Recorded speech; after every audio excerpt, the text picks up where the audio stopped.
Hi friends, welcome to Pendems kitchen.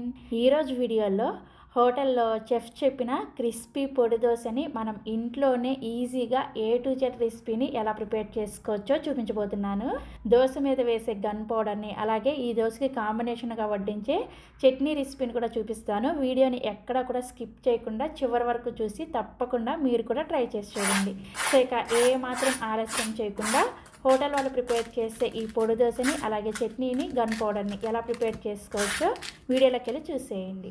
First మనం దోశల పిండిని ప్రిపేర్ చేసుకోవడం కోసం ఇలా ఒక గిన్నెని తీసుకొని ఇందులోకి 3 కప్పుల దోశల బియ్యాన్ని వేసుకోండి. మీ దగ్గర దోశల బియ్యం లేకపోతే రేషన్ బియ్యాన్ని కూడా వేసుకోవచ్చు. తర్వాత ఇందులోకి 1 కప్పు బాయిల్డ్ రైస్ని వేసుకోండి. మీకు ఈ బాయిల్డ్ రైస్ ఆన్లైన్లో కానీ లేదంటే సూపర్ మార్కెట్లో కానీ ఈజీగా అవైలబుల్గా ఉంటాయి. తర్వాత ఇందులోకి 1 కప్పు మినపగుళ్ళని, 3/4 కప్పు లావుగా ఉండే అటుకుల్ని వేసుకోవాలి. ఖచ్చితంగా ఈ దోశల పిండి కోసం ఇలా లావుగా ఉండే అటుకుల్ని వేసుకోవాలి, పల్చటి అటుకులు వేసుకోకూడదు. అలాగే 1 టీ స్పూన్ దాకా మెంతులను కూడా వేసేసుకొని వీటిని శుభ్రంగా 2-3 సార్లు కడిగేసి ఆ నీళ్ళన్నీ కూడా తీసేసి మళ్ళీ తిరిగి నీళ్ళని పోసుకొని ఖచ్చితంగా వీటిని ఒక 5 గంటల సేపు నానబెట్టుకోవాలి.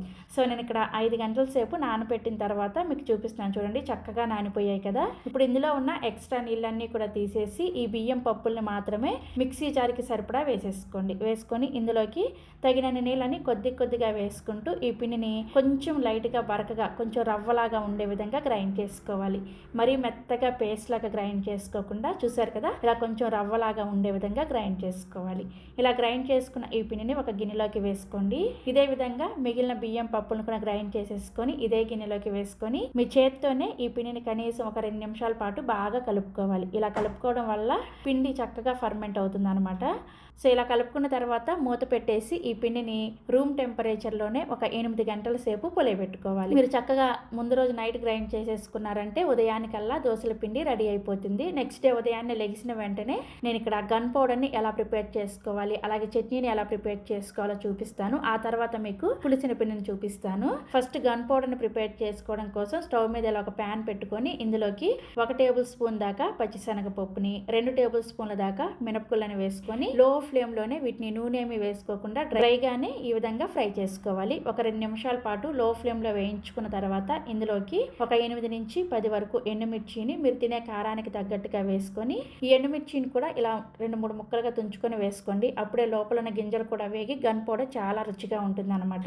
ఈ ఎండుమిర్చిని కూడా ఒక 2 నిమిషాల పాటు లో ఫ్లేమ్లో వేయించుకున్న తర్వాత 1 టేబుల్ స్పూన్ దాకా తెల్ల నువ్వులను వేసుకొని ఈ నువ్వులను కూడా లో ఫ్లేమ్లోనే చిటపటలాడేంత వరకు వేయించుకోవాలి. సో నువ్వులు కూడా చక్కగా వేగి చిటపటలాడేటప్పుడు స్టవ్ ఆఫ్ చేసేసి ఈ మిశ్రమం మొత్తాన్ని కూడా పూర్తిగా చల్లారనివ్వాలి.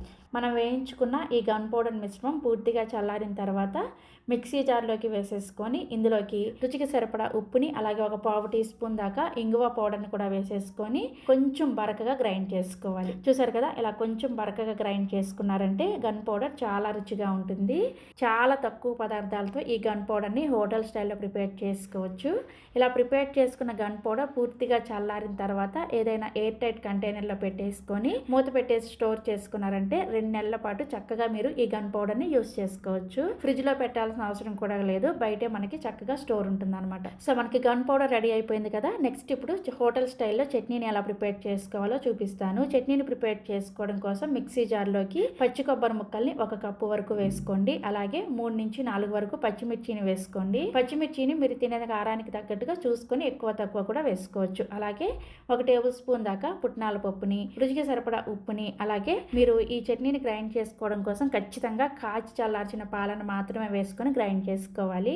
అప్పుడే మీకు హోటల్ స్టైల్లో టేస్ట్ అనేది వస్తుంది అనమాట. నీళ్ళని వేసుకోకుండా ఇలా కాచి చల్లార్చిన పాలు ఎన్నైతే పడతాయో చూసుకొని కొంచెం చూసుకుంటూ వేసుకుంటూ చట్నీని గ్రైండ్ చేసుకోవాలి. చట్నీని కూడా మరీ మెత్తగా వెన్నలాగా గ్రైండ్ చేసుకోకుండా కొంచెం బరకగా మనం గ్రైండర్లో గ్రైండ్ చేస్తే ఎలా వస్తుంది ఆ విధంగా గ్రైండ్ చేసుకోవాలన్నమాట. చూసారు కదా, ఇలా గ్రైండ్ చేసుకున్న ఈ చట్నీని ఒక గిన్నెలోకి తీసుకోండి. ఈ చట్నీకి తాలింపు పెట్టాల్సిన అవసరం కూడా లేదు, చాలా రుచిగా ఉంటుంది.